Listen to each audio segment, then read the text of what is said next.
Assalamualaikum warahmatullahi wabarakatuh. Jumpa kembali di channel Ngulik Horor.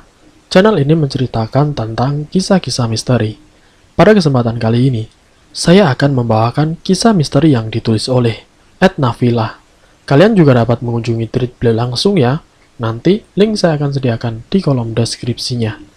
Oh iya, di dalam cerita ini, nama dan tempatnya disamarkan semua ya, untuk menjaga privasi pihak yang terlibat di dalamnya. Yuk daripada kita lama-lama langsung saja kita simak ceritanya.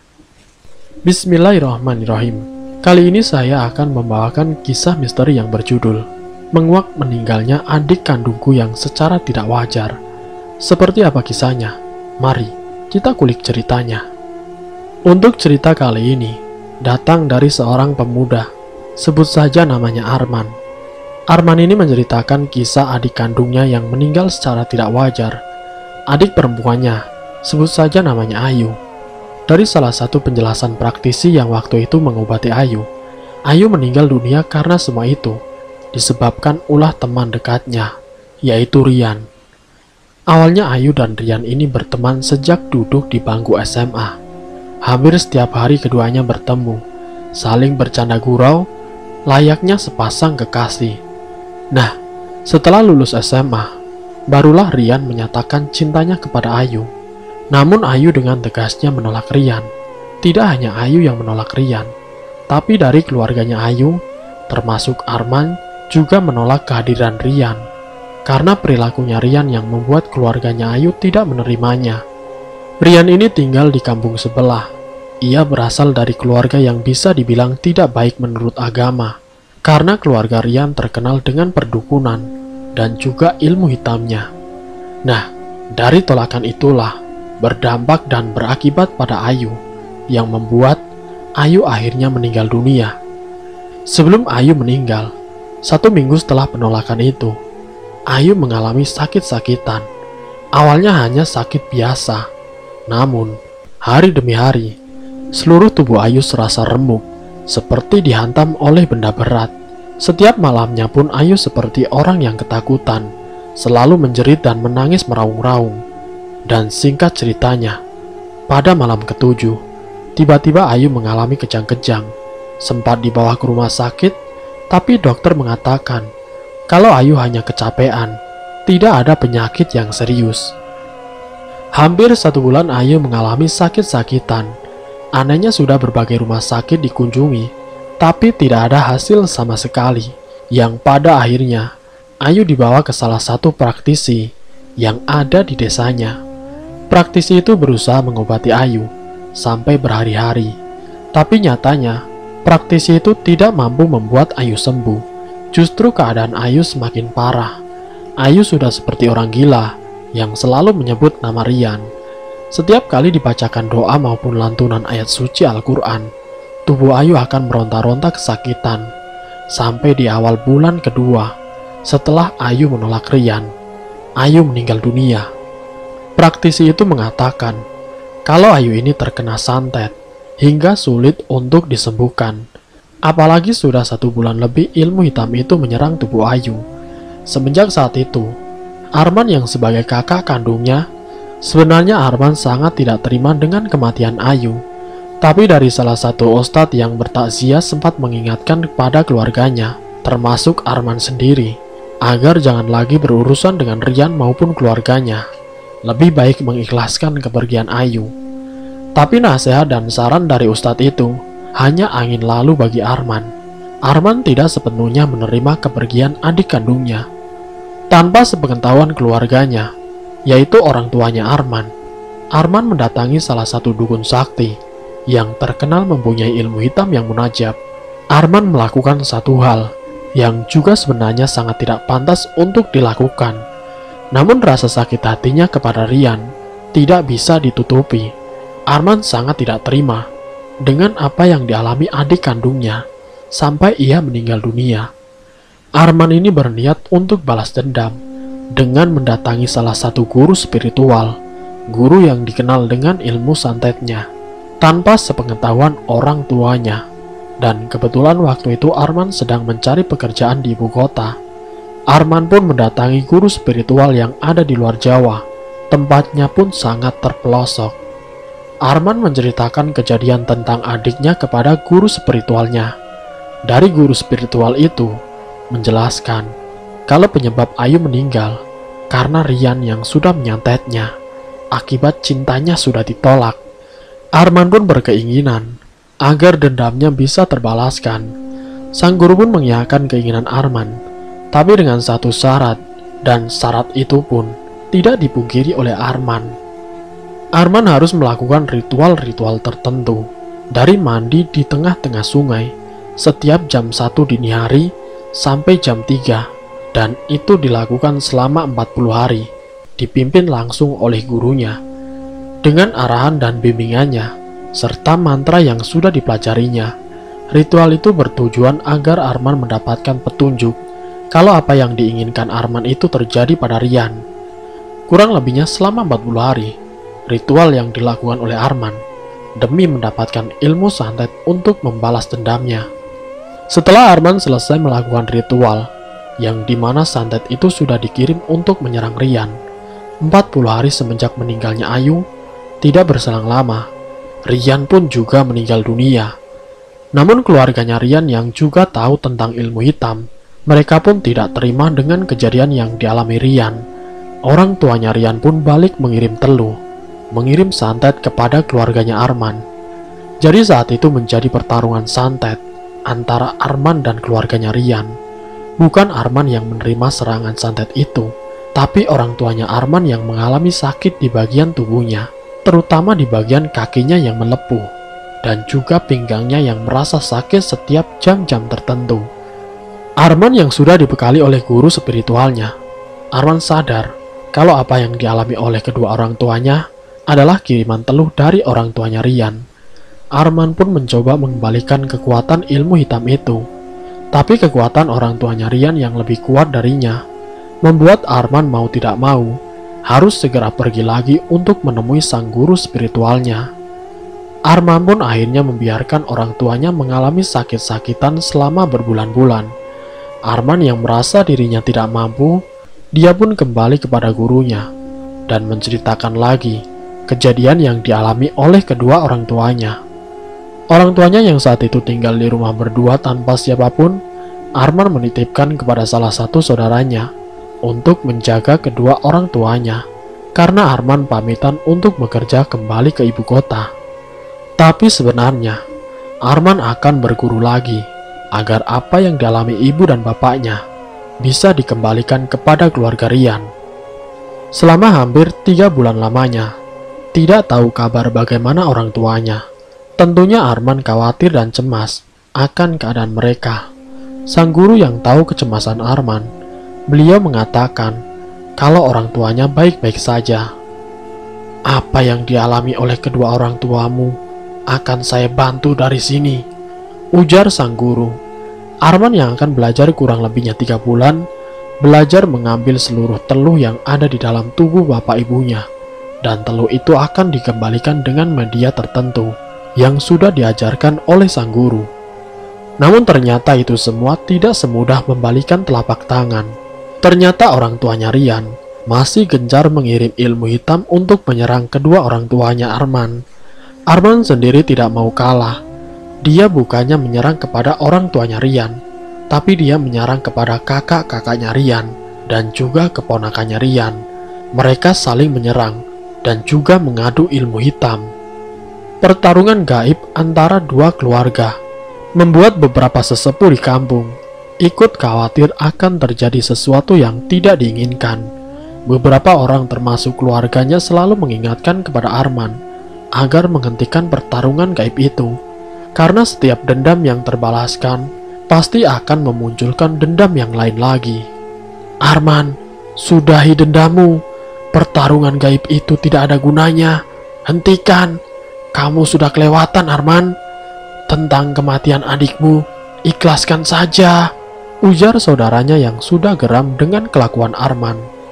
Adikmu meninggal karena santet kiriman keluarganya Rian, tapi kamu pun tidak jauh beda dengan keluarganya Rian. Kamu sudah banyak mencelakai orang, Arman. Arman sama sekali tidak mendengar ucapan dari saudara-saudaranya. Semua orang yang berkaitan dengan Rian dibuat hancur, dibuat celaka. Bahkan kedua kakak-kakaknya Rian sudah dibuat sakit-sakitan selama 1 bulan akibat santet yang dikirim oleh Arman. Arman belum puas membalaskan dendamnya. Segala ilmu hitam yang dia punya dikerahkan semua untuk menyerang keluarganya Rian. Namun pada kenyataannya, keluarganya Rian pun membalas pertarungan itu.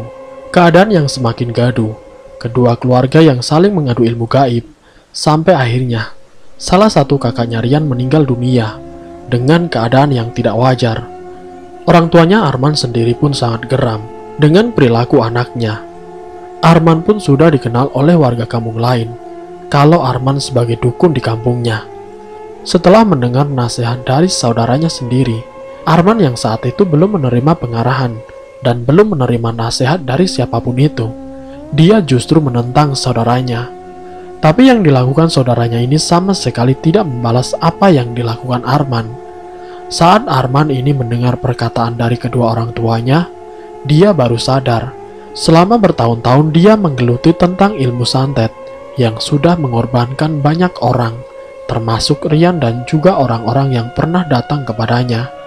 Selama berbulan-bulan pertarungan itu masih berjalan, namun berkat orang tuanya, Arman akhirnya menyadari setelah dia sendiri mengalami kejadian-kejadian yang membuat dirinya terkapar dan hanya bisa terbaring di tempat tidurnya. Semua itu ternyata ulah kedua orang tuanya yang berharap agar Arman menjadi anak yang benar-benar berbakti, yang mau mengikuti syariat agama Islam, karena orang tuanya benar-benar kecewa dengan Arman. Dari itu orang tuanya meminta bantuan kepada beberapa kiai yang diminta oleh orang tuanya untuk membuat Arman tidak berdaya. Arman sendiri pun menyadari bahwa doa yang paling ampuh, kekuatan yang paling ampuh, tidak lain adalah doa dan kekuatan dari ridho orang tuanya. Setelah Arman terbaring selama hampir 7 bulan lamanya, Arman juga sudah tidak bisa menggunakan ilmu hitamnya. Arman kembali menjadi sadar. Tapi di balik sadarnya Arman, banyak kejadian yang membuat Arman itu hampir nyaris kehilangan nyawanya. Teluh dan santet dari keluarganya Rian masih saja menyerang dirinya. Beberapa kiai berusaha menghentikan serangan santet, dan alhamdulillahnya, waktu itu kiai mampu membentengi Arman, sehingga teluh santet dari keluarganya Rian tidak mampu menembus tubuhnya Arman. Namun sakit dan terkaparnya Arman yang terbaring selama 7 bulan, ternyata bukan hanya serangan dari keluarganya Rian saja, namun semua karena ulahnya Arman sendiri. Arman menyadari kalau yang dialaminya ini adalah azab atas apa yang sudah dirinya perbuat, yang sudah melakukan hal-hal yang di luar batas kemanusiaannya. Arman menyadari waktu itu dia sudah pernah membuat orang lain sakit, membuat orang lain tidak berdaya, sampai putus pekerjaannya. Dari terapi yang dibantu oleh beberapa kiai dan juga bimbingan dari orang tuanya yang selalu mengarahkan Arman untuk kembali ke jalan yang benar, Arman mulai meninggalkan ilmu-ilmu hitamnya dan juga ilmu santetnya. Arman juga sempat dimandikan air kembang oleh orang tuanya, dan air kembang itu sudah didoakan oleh beberapa kiai agar seluruh kemampuan ilmu hitamnya benar-benar musnah dari tubuhnya, dan agar Arman tidak lagi mengingat tentang ilmu santet yang pernah dia tekuni dan dia pelajari selama bertahun-tahun. 2 hari setelah Arman mandi kembang, setiap kali Arman dibacakan doa lewat ruqyah para kiai, Arman selalu menangis meronta-ronta kesakitan karena tubuhnya Arman mengeluarkan darah dan juga nanah. Sudah Arman, kamu terima apa yang sudah kamu lakukan selama ini. Ini semua karena kamu sendiri. Kalau kamu ingin meninggal dalam keadaan yang lebih baik, kamu harus menerima akibat di dunia ini. Daripada kamu meninggal dalam keadaan baik-baik saja, tapi kamu harus menerima akibatnya di akhirat. Saya orang tuanya kamu mengharapkan agar kamu mendapatkan petunjuk dan hidayah dalam bentuk ketidaksehatannya kamu saat ini. Kamu harus kuat menerima ujian ini. Orang tuanya Arman yang selalu menguatkan dirinya untuk selalu bertahan dalam keadaan apapun, karena rasa sakit sangat dialami olehnya. Ini akibat ulahnya sendiri. Tubuh Arman terbujur kaku di atas ranjang. Rasa sakit yang harus dirasakan setiap malamnya Tangisan jeritan kesakitan selalu menghiasi kediamannya Arman. Orang tuanya sebenarnya tidak tega melihat keadaan Arman yang selalu menangis kesakitan. Namun apalah daya, itu semua karena ulah dari Arman sendiri yang berani-beraninya bersekutu dengan iblis demi membalaskan dendamnya. Singkat cerita, semenjak Arman dimandikan oleh kedua orang tuanya, Arman bisa merasakan dirinya lebih nyaman. Perasaan tenang pun dirasakan. Tapi tubuhnya belum bisa melepaskan seluruh ilmu hitamnya, karena mungkin ilmu hitam itu sudah melekat di tubuhnya, sehingga butuh proses untuk mengeluarkannya. Kejadian itu kurang lebihnya 2 bulan lamanya. Arman hampir meregang nyawanya. Dia sempat koma selama 2 hari. Dalam komanya itu, Arman berada di alam gaib bersama sosok perewangannya yang selama ini membantu dirinya menyerang keluarganya Rian. Lewat penjelasan dari beberapa kiai, katanya Arman sedang berusaha melawan sosok yang pernah membantu dirinya. Sosok iblis yang pernah menjaga dan membentengi Arman dari ilmu hitam kiriman keluarganya Rian. Dan itu pun terbukti saat Arman kembali tersadar. Ia menceritakan kejadiannya, bahwa dia bertarung dengan sosok iblis yang selama ini ternyata menjadi pendampingnya. Sosok iblis itu tidak terima jika Arman melepaskannya. Namun berkat bantuan dari para kiai dan juga praktisi yang mendoakan dirinya, Arman merasa didampingi oleh mereka dan juga lewat 2 orang tuanya. Akhirnya Arman bisa selamat dan sosok iblis itu keluar dan meninggalkan Arman. Arman pun kembali ke kehidupan nyatanya dan Arman merasakan tubuhnya jauh lebih baik dari sebelumnya. Di usianya yang sudah tidak muda lagi, Arman pun kembali belajar ilmu agama dari nol. Tubuhnya yang masih lemas membuat Arman harus dibantu untuk melakukan aktivitasnya. Setelah kondisinya membaik, Arman datang ke rumah orang tuanya Rian untuk meminta maaf atas apa yang selama ini dilakukannya. Awalnya keluarganya Rian enggan memaafkan Arman, namun setelah mereka mengobrol, membicarakan masalah mereka secara kekeluargaan, akhirnya keluarga Rian mau memaafkan Arman dan juga meminta maaf atas apa yang sudah mereka lakukan kepada Ayu. Kini Arman pun sudah hidup tenang kembali. Segala ilmu santet, ilmu hitam yang pernah dipelajarinya, sudah hilang sempurna. Dan selesai. Itulah kisah yang dialami Arman. Semoga dari kisah ini, kita dapat mengambil hikmah dan pelajarannya. Ambil sisi positifnya, dan buang jauh-jauh sisi negatifnya. Terima kasih untuk kalian yang sudah mampir di channel kami. Jika kalian tertarik dengan video kami, silakan tekan tombol like, share, dan komen. Tekan subscribe untuk mengikuti video-video kami yang selanjutnya. Wassalamualaikum warahmatullahi wabarakatuh.